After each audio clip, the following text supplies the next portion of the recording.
মা, তোমরা আমারে বাড়ি থেকে বাইর করে দিতেছো? আহারে, বাইর করুম না তো কি করমু? তোমার অনেক বছর লাইলা। স্যার, আমি কই যামু? এই কই যাবি মানে কি? কই যাবি মানে কি? কই যাবি আমরা কেমনে কমু? তোরে বহুত দিন এই বাড়িতে মায় তোরে রাইকা রেখা পালছে। অন তুই বড় হইছস, তুই তোর নামে কিছু দেয় নাই। এই বাড়ির ত্রিসীমানায় আবি না, যা। আমার জায়গা জমি সম্পত্তি কিচ্ছু লাগবো না, আমার একটু এই জায়গায় মাথা গোজার। রাস্তা বাপু যাও। আচ্ছা, আমি এমন কি ক্ষতি করছি তোমগো আমারে বাড়ি থেকে বাইর করে দিতেছো? আচ্ছা, আমি সংসারের জন্য কি আমি তোমগোরে খাওয়াইছি? আজকে আমি পর হয়ে গেছি। আচ্ছা, আমি এমন কি করছি যে বাড়ি থেকে বাইর করে দিতেছো? ওই দেখছস কি কইতাছ? কি কইব? বাইর কর, এটা নে তাড়াতাড়ি গাটটা ধরে বাইর কর। ক্ষমা, চলে যাইতেছি। আসলে সত্যি কথা কি জানো,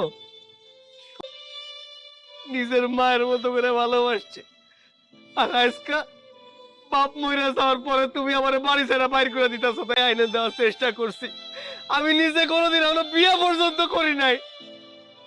ভালোবাসা ভাগ হয়ে যাইবো এর জন্য। আর আজকে যদি মাইরা ফেলাইতাম তাহলে ভালোই তো। কাল সাপা তো বড় হইয়া এখন মুখে মুখে আমাদের কয় আমি নাকি ওর সৎমা। আমি যখন সৎমা, এই ধর ওরে বাইর কর।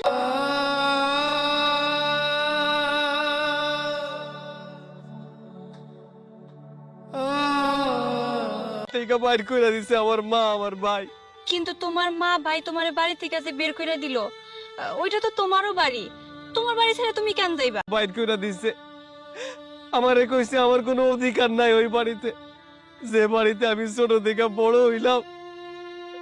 কও, তোমার তো যাওয়ানোর কোনো জায়গা নাই। আল্লাহর দুনিয়ায় থাকুনের জায়গার অভাব নাই। একটা না একটা ব্যবস্থা ঠিকই হয়ে যাইব। আমি এই গ্রামে, তুমি দেখো, আমি একদিন অনেক বড় হমু। কিন্তু তুমি যে আমার সাইরা চইলা যাবা, তুমি কই যাইবা? না তোমার চাইরা, কিন্তু কি করবো কও? যে গ্রামে আমার সব কিছু, সেই গ্রামে আমার দাও, তাও আমার দিল না।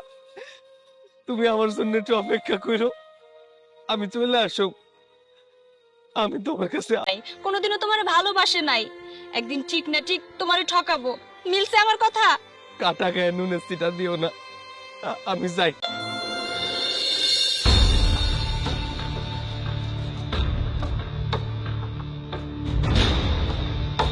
20 লাখ টাকা আমি ব্যাগ থেকে উঠাচ্ছি। বাবা, আয় হায় রে। আল্লাহ, আমার টাকা, আমার টাকা। রহমান, আমার টাকা সব চাষ ব্যাংকে জায়গা নিয়ে গেল। বাবা, বাবা, এই যে আপনার ব্যাগ। দেখেন তো সব ঠিক আছে কিনা। তোমার বাড়ি কোথায়? তুমি কোথেকে আসছো? চাচা, আমার বাড়ি মেলা দূর। আমি গ্রামের সোয়ার, গ্রামের আইছি। আচ্ছা বাবা, তোমার ফ্যামিলিতে কি কি আছে? স্যার, আমার বাড়িতে একটা সৎ মা আর ভাই আছে, ভাইয়ের বউ আছে। তাই আমার সৎ মা আর আমার ভাই মিলে আমার বাড়ি থেকে বাইর করে দিছে। তাই তো রাস্তায় রাস্তায় ঘুরতেছে। তা বাবা, তোমার শিক্ষাগত যোগ্যতা কতটুকু? চাচা, ভালোই তো। আমি তোমার মতো একজন সৎ শিক্ষিত ছেলে খুঁজতেছিলাম, যাতে আমার কোম্পানির ম্যানেজার পোস্টে আমি চাকরি দিতে পারি। বাবা, তুমি যদি কিছু মনে না করো, বাবা তুমি আমার সাথে চলো।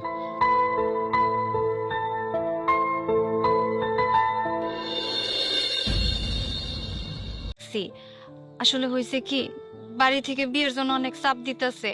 এখন আমি কি করবো কিছুই বুঝতেছি না। আর তুমি তো কইছিলা এখন তুমি আমার বিয়ে করবা না? হ্যাঁ, বিয়ে করা যায়, কিন্তু শোনো, আগে তো আমার কাছে টাকা পয়সা বাড়ি গাড়ি কোনো কিছু ছিল। বিয়ে করবা না? তুমি তো আমার ভালোবাসো, তোমার জীবনের চাইতে আমার বেশি ভালোবাসো, আর আজ তুমি কইতাছো আমার বিয়ে করবা না। এই জন্যই এখন বাড়ি থেকে যে ছেলের সাথে বিয়ে ঠিক করেছে তাকে বিয়ে করে ফেল। ও, বুঝবার পারছি।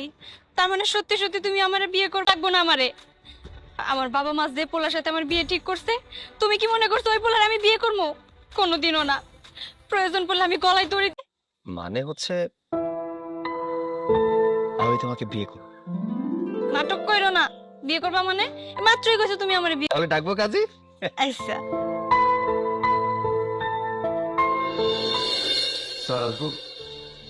আরে সানিশ আছে, যাক ভালো, মেইন পয়েন্টে আসছে। আপনাকে যে কারণে ডেকেছি, উত্তরপাড়ায় মজিদ সাহেবের বাড়িটা বিক্রি হয়ে যাচ্ছে। আপনার তো ঢাকায় বাড়ি গাড়ি কোনো কিছুর অভাব নেই, সো আপনি হঠাৎ করে গ্রামের বাড়ি কিনতে যাচ্ছেন, বিষয়টা আসলে আমি একটু জানা চাচ্ছি। সৎমা আমার সৎ ভাই ওই বাড়ি থেকে আমাকে বের করে দিয়েছিল। আমার বাবা নাকি আমার নামে কিছুই লিখে দিয়ে যায়, সমস্ত সম্পদ। কিন্তু আমি চাই না আমি বেঁচে থাকা অবস্থায় আমার পৈতৃক সম্পত্তিটা বিক্রি হয়ে যায়। আমার শুনতে একটু দেরি হয়ে গিয়েছে ব্যবস্থা। ঠিক আছে স্যার, আমি বাড়িটা কেনার ব্যবস্থা করছি। ঠিক আছে, আসসালামু আলাইকুম। ওয়ালাইকুম আসসালাম।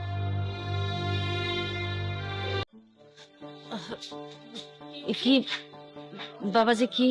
আমাকে আপনারা চিনবেন না, ক্রয় সূত্রে এই বাড়ির যে মালিক, ওনার অফিসের ম্যানেজার আমি। বাড়িতে আসবেন, সো এই বাড়িটা ছেড়ে দিতে হবে আপনাদের। বাবা আমাকেও কিছুদিন সময় দাও, তারপর আমি চলে যাবো।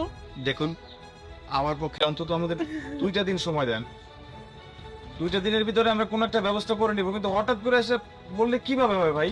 আজব তো ভাই আপনি। আসবেই, আপনি একটু কাইন্ডলি ওনার সাথে আমাদের কথা বলে দিলেই হবে। হ্যাঁ ভাই, আপনি তো আচ্ছা মহা ঝামেলার লোক। কি হয়েছে ছানি? স্যার আসসালামু আলাইকুম। ওয়ালাইকুম আসসালাম। জনরা কোনোভাবেই বের হতে চাচ্ছে না।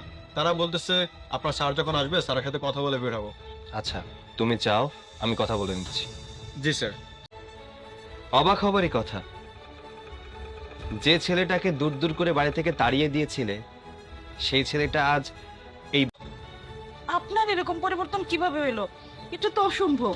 কেন ভাইয়া অবাক হয়ে যাচ্ছেন? যে মানুষটাকে, কিন্তু না, সে জেদ করেছিল যে সে নিজের পায়ে দাঁড়াবে, কিছু একটা করে দেখাবে, অনেক টাকা ইনকাম করতে হবে, গাড়ি সন্তান। কিন্তু সন্তান তো সন্তানই, একটা মা কি করে পারে তার সন্তানকে ঘাড় ধাক্কা দিয়ে বাড়ি থেকে বের করে দিতে? তবে ভালোই হয়েছে, অনেক ভুল করছি, অনেক ভুল কাজ করছি তোর সাথে। তোকে নিজের আপন সন্তান না ভাইবা, তোর সাথে সব ছেলের মতো তারা দিয়েছি, আমার সামনেও আসতে দেয় নাই। তুই যখন মা করে ডাকতি তখন আমার খুব অসহ্য লাগতো। সেই সম্মানটুকু এখনো মনের মাঝে আছে। তুমি আজকে আমার সাথে এই ব্যবহারটা কেন করছো জানো? কারণ আমার কাছে টাকা পয়সা সবকিছু। ভয় পেও না, এই বাড়ি ছেড়ে তোমাদের কারো যেতে হবে না, তোমাদের বাড়িতে তোমরাই থাকবে। এই বাড়িটা শুধু আমি কিনে নিয়েছি কেন জানো? তোমাদের মতো অমানুষ নই, তাই তোমাদের এই বাড়ি ছেড়ে কোথাও যেতে হবে না। এই বাড়িটা তোমাদের নামেই আছে।